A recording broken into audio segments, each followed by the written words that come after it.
আমার ২০তম গল্পটির উত্তর দাও। তুমি কি তৈরি আছো এই ধাঁধার রহস্যটি সমাধানের জন্য, যা আমি তোমার সামনে রাখছি? বন্ধুরা, আমরা বিক্রম বেতালের ১৯তম গল্পটি শুনেছিলাম। এবারে ২০তম গল্পটি শুনব। মন দিয়ে শুনবেন।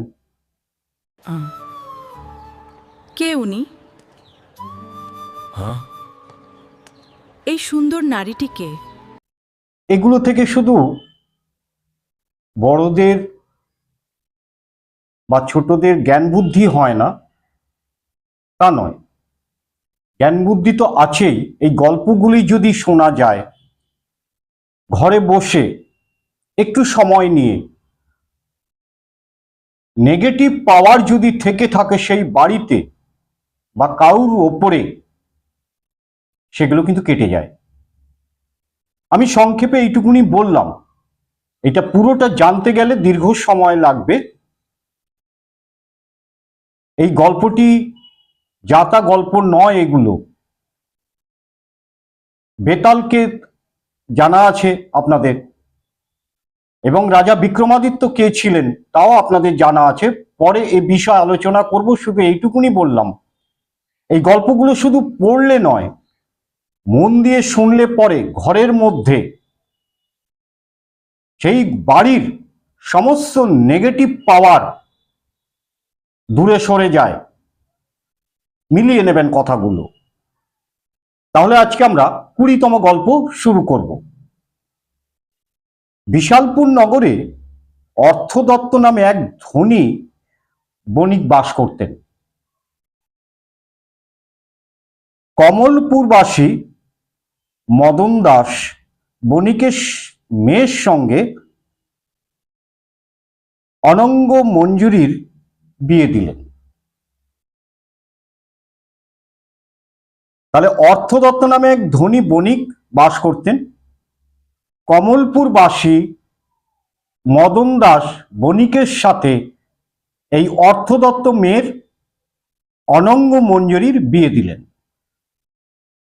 বিয়ের কিছুদিন পর মদন দাস তার স্ত্রী অনঙ্গ মঞ্জুরিকে তার বাবা মার কাছে রেখে বাণিজ্য করতে বিদেশ চলে গেল।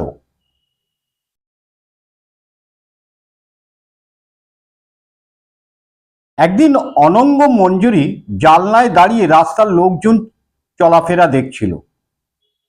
এমন সময় কমলাকর নামে এক সুন্দর সুপুরুষ ব্রাহ্মণ বণিককে অনঙ্গ মঞ্জুরি দেখতে পেল। দুজন দুজনকেই দেখল। কমলাকারও তাকে দেখে মুগ্ধ হলো। দুজনেই দুজনের জন্য প্রায় মৃত। এতই ভালোবেসে ফেলেছিল দুজন দুজনকে, না হলে এক্ষুনি প্রাণ ত্যাগ হবে। দুজন দুজনকে চেয়েছিল। অনেক চিকিৎসা হলো, কিন্তু কিছুতেই কিছু হলো না তাদের। শরীর খারাপ করে গিয়েছিল, বলতে পারছিল না কাউকে। দুজনেরই এক কথা, আমি তাকে চাই। মুখ দিয়ে এই কথা বেরোচ্ছে। অনঙ্গ মঞ্জুরির সখী ঠিক করলো, এই অবস্থায় কমলাকারকে এখানে আনতে না পারলে, যদি না আনা যায়, অনঙ্গ মঞ্জুরিকে কিছুতেই বাঁচানো যাবে না। তাই সে কমলাকারের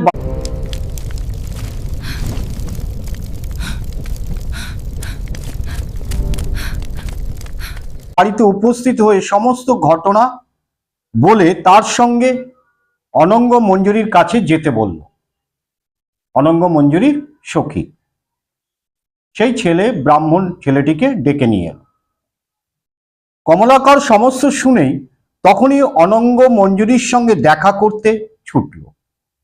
কিন্তু অনেক দেরি হয়ে গেছে। অনঙ্গ মঞ্জুরি প্রাণ ত্যাগ করে ফেলেছে।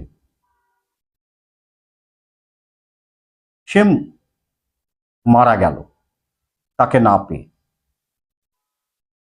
কমলাকারও হা প্রেয়সী, বলে গিয়ে দীর্ঘ নিঃশ্বাস ফেলে মাটিতে পড়েই মারা গেল।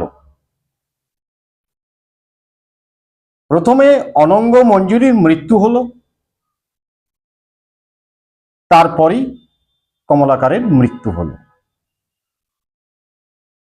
সকলে সকল বিষয় জানতে পেরে দুজনকেই শ্মশানে নিয়ে গিয়ে একই চিতায় দাহ করা হলো, একসঙ্গে একই চিতায়। ঠিক সেই সময় মদন দাসও সেখানে উপস্থিত হলো। সব কথা শুনে সেও মনের দুঃখে জ্বলন্ত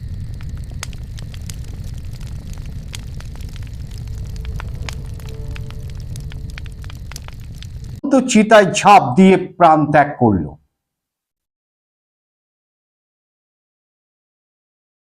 বেতাল বলল, মহারাজ, এই তিনজনের মধ্যে কার ভালোবাসা সবচেয়ে বেশি ছিল?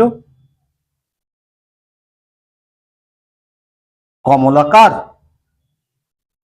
না মদন দাস, না অনঙ্গ মঞ্জুরির? এই তিনজনের মধ্যে কার ভালোবাসাটা বেশি ছিল এবং প্রকৃত ভালোবাসা ছিল, সেটার উত্তর তুমি আমাকে দাও, বেতাল প্রশ্ন করেছে। রাজা বললেন, মদন দাস। বেতাল বলল, কেন? রাজা বললেন, অনঙ্গ মঞ্জুরি পরপুরুষে অনুরাগী হয়ে তাকে না পেয়ে প্রাণ ত্যাগ করল। কমলাকারও সেই একই কারণে কিন্তু মারা গেল। কিন্তু মদন দাসের কথা চিন্তা করুন, তার স্ত্রী পরপুরুষে আসক্তি জেনেও সে স্ত্রীকে এতই ভালোবাসতো, তার মৃত্যুর সংবাদ শুনে সেই চিতায় ঝাঁপ দিয়ে পড়ল স্বামী। সে জানতো তার স্ত্রী পরপুরুষে আসক্ত, কিন্তু তা সত্ত্বেও সে নিষ্ঠাভাবে ভালোবেসেছিল তার স্ত্রীকে, তাই সে চিতায় ঝাঁপ দিয়ে দিল। উত্তর শুনে বেতাল আবার তার কাঁধ থেকে শিরীষ গাছের দিকে ছুটল। পরবর্তী গল্প আবার পরে শোনাবো। জয় জগৎ বন্ধু।